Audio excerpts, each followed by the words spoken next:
Join me for this exclusive Builder to Builder inside look at the world famous FantomWorks with its owner, Dan Short. SEMA gets you close. ARMO puts you in room. And here you will have an opportunity to look at how Dan did it. How did he go from the idea stage to the epic, iconic stage? Well, this Builder series gets you up and close. You will get to see the nuts and bolts of the world famous FantomWorks, how they did it. We're gonna talk subjects like marketing. We're gonna talk about hiring. We're gonna talk about billables, and you know we're gonna talk about build philosophy. Tune in, listen to this epic and amazing interaction with one of the greatest builders in the world, all designed to help your business go to the next level.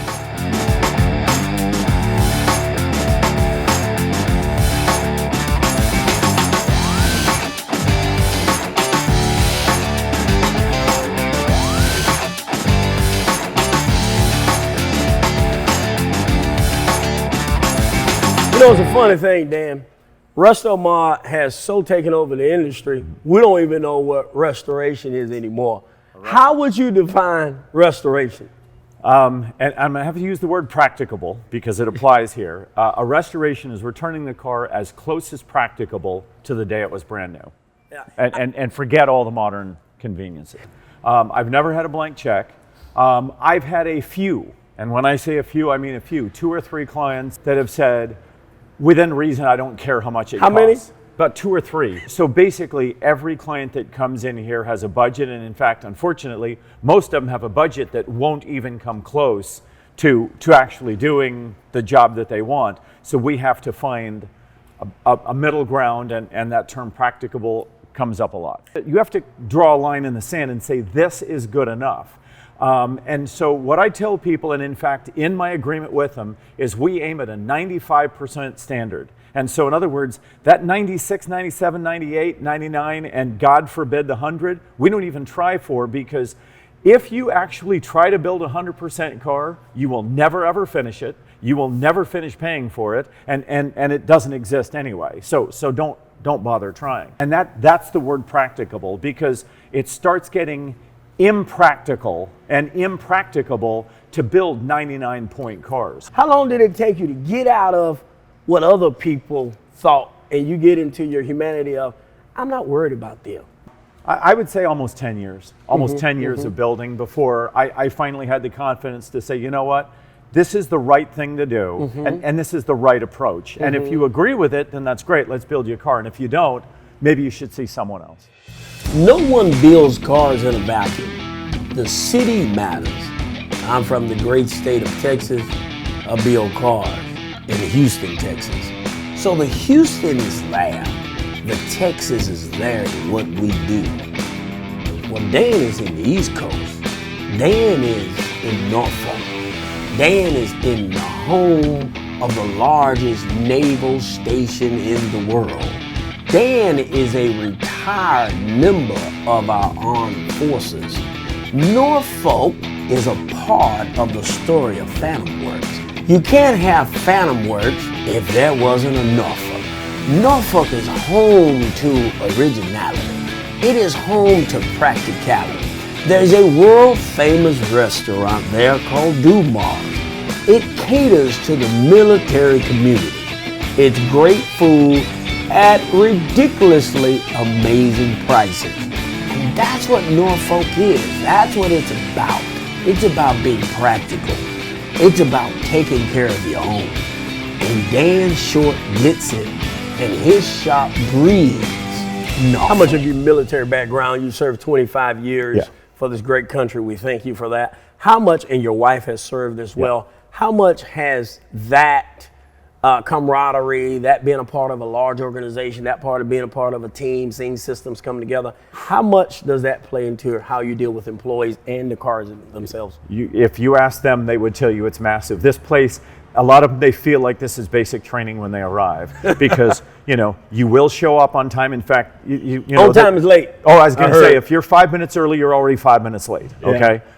So you will be on time, you will not smoke, you are not taking breaks during the day, you work 4 hours, you've got a 1 hour lunch, you will be back after lunch on time, you will show up for the meeting, you will be, you know, you ain't on your phone, you know, so this place is a lot like the military, and that would be a great question for them. So are you the drill sergeant? I am the drill sergeant, and they are the, yes, especially at first, yeah. Yeah.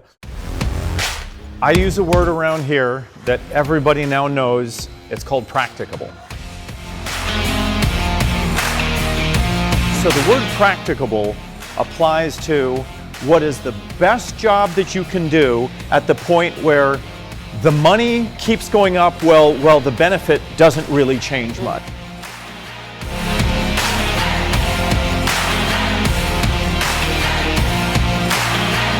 I use that term every day with the guys.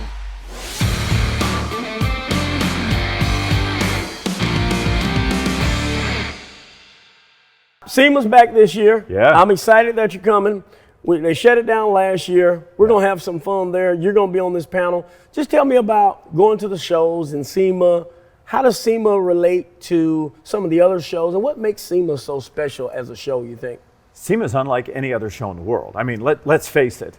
You know, there are car shows, and then there's SEMA. It's like comparing a skateboard with a Ferrari. I mean, they're both four-wheeled vehicles, but the similarities stop there. SEMA is the world's largest trade show. You're not going there just to see cars. You're really going there to meet builders, to get new ideas, to learn about innovations, product designs, redesigns. SEMA is, I wouldn't even consider SEMA a show. I would consider SEMA a little bit like the mecca for the man or woman who wants to learn everything about building a car. You go to SEMA. So it's a religious experience more than it is a car show. TV Dan is a pretty cool dude. I mean, he's absolutely awesome. He's known for one-liners. I mean, he's ready to go. Lights, camera, action. TV Dan is the guy. But just plain Dan is a pretty cool dude as well. It's safety first. If you come in and you just want your car painted but your brakes don't work, Dan's gonna tell you don't put your money there yet. Like it's all about safety, and it's all about giving a quality product. And Dan always says, if that was your mother's car, what would you say? Like if another shop was telling your mother that she needed to do this, like is that acceptable? Do you agree, or do you think that you're taking advantage of them? What's the personality, the other side of Dan? Now, boy, if you only knew.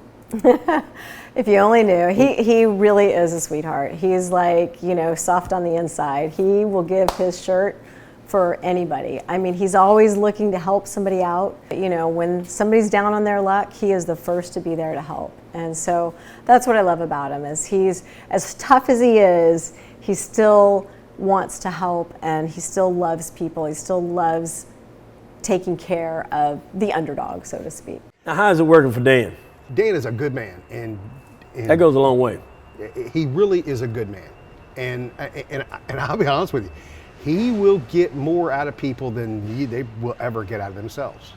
Dan is very demanding. He's gonna push you. Right. I mean, we always have this thing that we say, welcome to FantomWorks, we're gonna push you off a cliff, and if you survive, we got work for you to do. You know what I mean? Yeah. Ended up, me and my wife, we were looking to get married. So we needed a venue. My wife's like, your only responsible is to find a venue. Where are we gonna have the wedding? I'm looking around, this place is perfect for it. She's into classic cars and muscle cars and stuff like that. It is pretty cool. It is, and she shares the same passion. I'm sure everybody I do. doesn't get that opportunity. No. So I called If her you're up. listening, if you want a wedding venue, FantomWorks. Absolutely. And I called her, I said, you know, I got us a venue. That's all taken care of. She said, well, where? So I told her we're getting married at FantomWorks. Of course, she loved the idea. Great. Then I thought my job was done. So she's like, well, now we need a minister. So I kind of hinted to Dan. I was like, hey, bud, we don't have a minister. And he said, I'll take care of it. That night he went and got ordained, And the next day he came in and showed me his paperwork and said, I'll marry you guys. He did a really good ceremony. It was nice.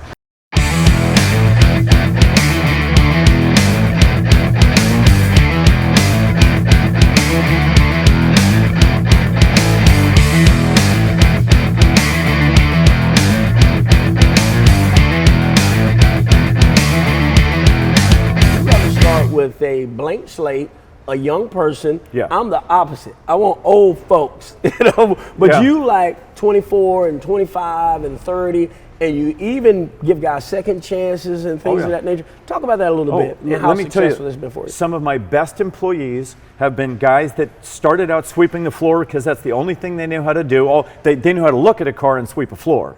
And prisoners. I have found that prisoners can make fantastic employees because if you think about it, a man who spent time, he's seen the bottom and knows the value of a good job, of a good place to work. You bring in a 19-year-old kid that's fresh off the streets, as long as he's willing to learn. Now that's the big thing, right? Because unfortunately a lot of them, hey, they want to do it their way or they want to do nothing. So if you bring in a strong, enthusiastic kid, you bring in someone from prison who has a good attitude, you will have the best employees you'll ever see. The beauty of this industry is we get to see things live again. The beauty of this industry, someone brings us a rusted, decaying project, and before we even finish, we give them the hope that we can restore it. And you can see the smile upon their face, and it's a wonderful thing. But we also interact with the human spirit. And there are times and there's moments throughout this industry where young men and young ladies find themselves in a place in life where they need an industry that will give them hope. Listen to the story of FantomWorks and this young man, Josh, and how their paths crossed, and the end result was restoration. One of the biggest things I found when trying to get a job, now I spent 11 years in prison. When I was 21, I did something stupid and ended up going to prison for 11 years. I came out of prison and trying to find a job as a convicted felon was almost impossible. Yeah. All I did in there was schooling and work the entire time. So I came out, I had plenty of certificates and people didn't really seem to care. Yeah. They still look at you and see the tattoos and it's like, okay, well, no, I don't think I want you working around here. But how'd that make you feel? Pretty crappy as a person. Because, I mean, I know what I went through. It's pretty tough. So when I had a chance to come here, and Dan didn't even care. He said, you know what? That's your past. Well, let's make a future. A lot of people don't care. No, that's it. And it's hard to find. Let the ones who care, don't let them bother you. And that don't matter. It started, and that put me, once everybody kept telling me, no, no, no, it put me in a bad mind frame. Yeah. So I was fortunate enough to meet up with Dan, and I mean, he flat out said, you know, I don't care about your past. It was like, as long as you're a different person now. Yeah, present forward. Exactly. Yeah, you can't do anything about it. No, I mean, and realistically, this was almost 20 years ago that this happened, but I still get people judging me for it today. And I don't think there's a person out there that didn't do something stupid when they were younger. So we all make mistakes. Yeah, absolutely. You know, Humpty Dumpty falls down in all of our lives, but can you get back up? Exactly. That's the question. That's it. And you've clearly. Yeah, no, I am. This and being here has completely changed my life. It really has. And I owe a lot to Dan, and I mean, I look at him like a father. I can tell you, if you're a man or a woman that has had a troubled past, you got out of prison, I would say don't stop. I mean, it doesn't matter how many times someone says no, there's always going to be somebody that will help you. And it's hard for me because I know the things that I've seen and the stories that I've got to tell, but there's always somebody that will help. And no doesn't mean no. Never give up. Whatever you're doing, never stop. But when they say, what do you think's gonna cost? I say, let me explain something. My x-ray vision sucks, my telepathy is just as bad, and my ability to foresee the future is even worse. And we were losing money so damn fast. I was working another job, my wife was working another job, and we both had military retirements coming in, and that's how we kept the doors open. We spent 10 years praying for zero before our prayers were answered. Praying for zero means at the end of the year, you're not taking money out of your savings just to cover the bills.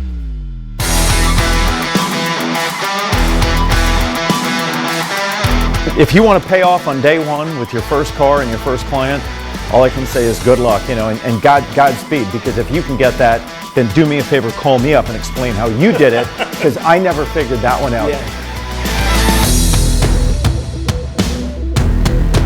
November the 2nd through the 5th, SEMA is back in Las Vegas. Come to the ARMO Builders Panel. Who's going to be there? Dan Short of FantomWorks. Bob Smith of Bob Smith Coach Works. Steve Cook of Steve Cook Creation. And Sabra Johnson of City Classic Cars. See you in Vegas.